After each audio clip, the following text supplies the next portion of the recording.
شروع اللہ کا نام لے کر جو بڑا مہربان نہایت رحم والا ہے۔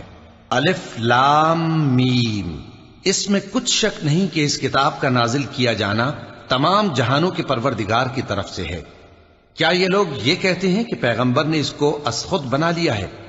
نہیں، بلکہ وہ تمہارے پروردگار کی طرف سے برحق ہے، تاکہ تم ان لوگوں کو ہدایت کرو جن کے پاس تم سے پہلے کوئی ہدایت کرنے والا نہیں آیا، تاکہ یہ رستے پر چلیں۔ اللہ ہی تو ہے جس نے آسمانوں اور زمین کو اور جو چیزیں ان دونوں میں ہیں سب کو 6 دن میں پیدا کیا، پھر عرش پر جلوہ افروز ہوا۔ اس کے سوا تمہارا نہ کوئی دوست ہے اور نہ سفارش کرنے والا۔ کیا تم نصیحت حاصل نہیں کرتے؟ وہی آسمان سے زمین تک کے ہر کام کا انتظام کرتا ہے، پھر ہر کام ایک روز جس کی مقدار تمہارے شمار کے مطابق 1000 برس ہوگی اس کی طرف رجوع کرے گا۔ اسی شان کا ہے وہ خالق جو پوشیدہ اور ظاہر کا جاننے والا ہے، غالب ہے، بڑا مہربان ہے۔ وہی جس نے ہر چیز کو بہت اچھی طرح بنایا، یعنی اس کو پیدا کیا اور انسان کی پیدائش کو مٹی سے شروع کیا، پھر اس کی نسل ایک قسم کے خلاصے سے یعنی حقیر پانی سے بنائی، پھر اس کو درست کیا، پھر اس میں اپنی طرف سے روح پھونکی اور تمہارے کان اور آنکھیں اور دل بنائے، مگر تم بہت کم شکر کرتے ہو۔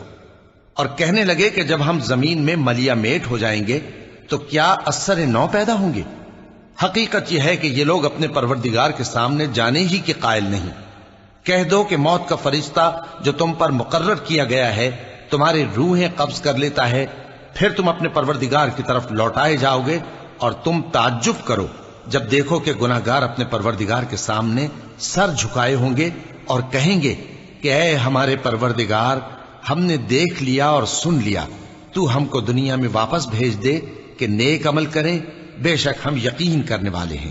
اور اگر ہم چاہتے تو ہر شخص کو ہدایت دے دیتے، لیکن میری طرف سے یہ بات قرار پا چکی ہے کہ میں دوزخ کو جنوں اور انسانوں سب سے بھر دوں گا، سو اب آگ کے مزے چکھو، اس لیے کہ تم نے اس دن کے آنے کو بھلا رکھا تھا۔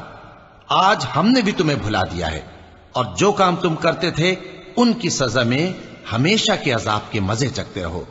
ہماری آیتوں پر تو وہی لوگ ایمان لاتے ہیں کہ جب ان کو ان کے ذریعے نصیحت کی جاتی ہے تو سجدے میں گر پڑتے اور اپنے پروردگار کی تعریف کے ساتھ تسبیح کرتے ہیں اور غرور نہیں کرتے۔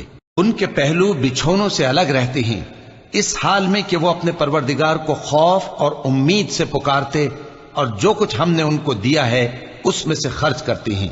سو کوئی شخص نہیں جانتا کہ ان کے لیے کیسی آنکھوں کی ٹھنڈک چھپا کر رکھی گئی ہے، یہ ان اعمال کا صلہ ہے جو وہ کرتے تھے۔ بھلا جو مومن ہو وہ اس شخص کی طرح ہو سکتا ہے جو نافرمان ہو؟ دونوں برابر نہیں ہو سکتے۔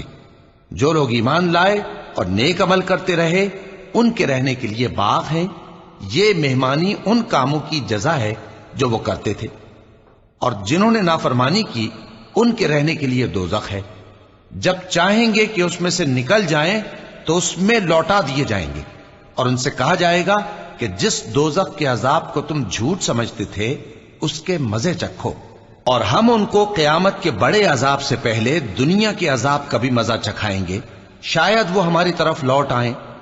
اور اس شخص سے بڑھ کر ظالم کون جس کو اس کے پروردگار کی آیتوں سے نصیحت کی جائے تو وہ ان سے منہ پھیر لے۔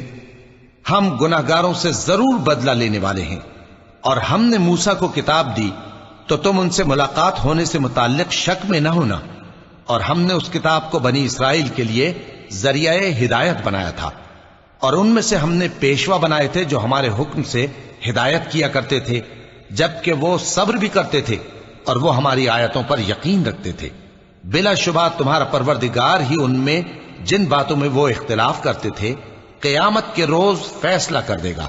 کیا ان کو اس امر سے ہدایت نہ ہوئی کہ ہم نے ان سے پہلے بہت سی امتوں کو جن کے رہنے کے مقامات میں یہ لوگ چلتے پھرتے ہیں ہلاک کر دیا؟ بے شک اس میں نشانیاں ہیں، تو یہ سنتے کیوں نہیں؟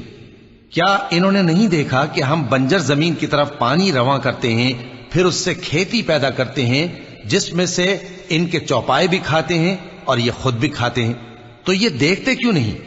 اور کہتے ہیں اگر تم سچے ہو تو یہ فیصلہ کب ہوگا؟ کہہ دو کہ فیصلے کے دن کافروں کو ان کا ایمان لانا کچھ بھی فائدہ نہ دے گا، اور نہ ان کو مہلت دی جائے گی، تو ان سے منہ پھیر لو اور انتظار کرو، یہ بھی انتظار کر رہے ہیں۔